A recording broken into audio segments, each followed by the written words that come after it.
Assalamualaikum warahmatullahi wabarakatuh.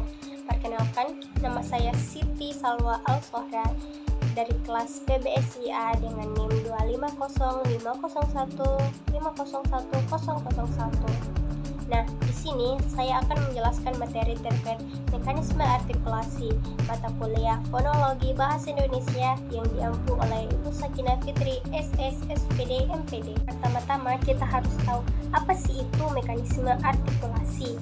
Nah, mekanisme artikulasi ini adalah proses fisiologis pembentukan bunyi bahasa yang terjadi ketika udara dari paru-paru diatur dan dimodifikasi oleh organ-organ artikulator di saluran vokal untuk menghasilkan bunyi tertentu.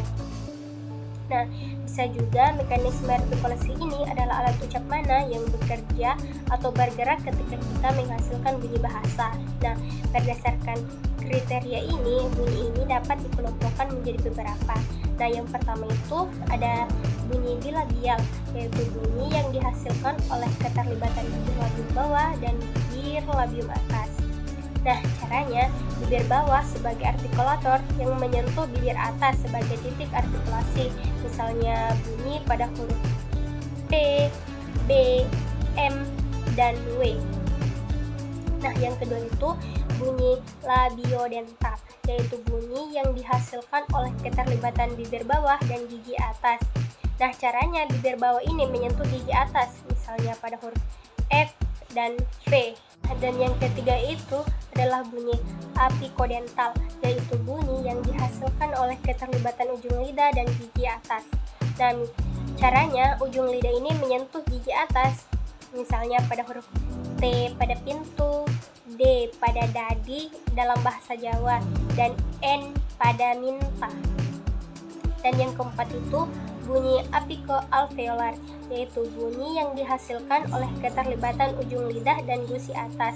Caranya ujung lidah menyentuh gigi atas, misalnya pada huruf T pada pantun, D pada dudu, dan N pada nama. Nah, dan yang kelima itu adalah bunyi laminopalatal, yaitu bunyi yang dihasilkan oleh keterlibatan tengah lidah dan langit-langit keras. Nah, caranya setengah lidah ini menyentuh langit-langit keras, misalnya pada bunyi huruf C, J, N, dan S. Nah, dan yang keenam itu bunyi dorsovelar, yaitu bunyi yang dihasilkan oleh keterlibatan pangkal lidah dan langit-langit lunak. Caranya pangkal lidah ini menyentuh langit-langit lunak, misalnya pada huruf K, G, X, dan N.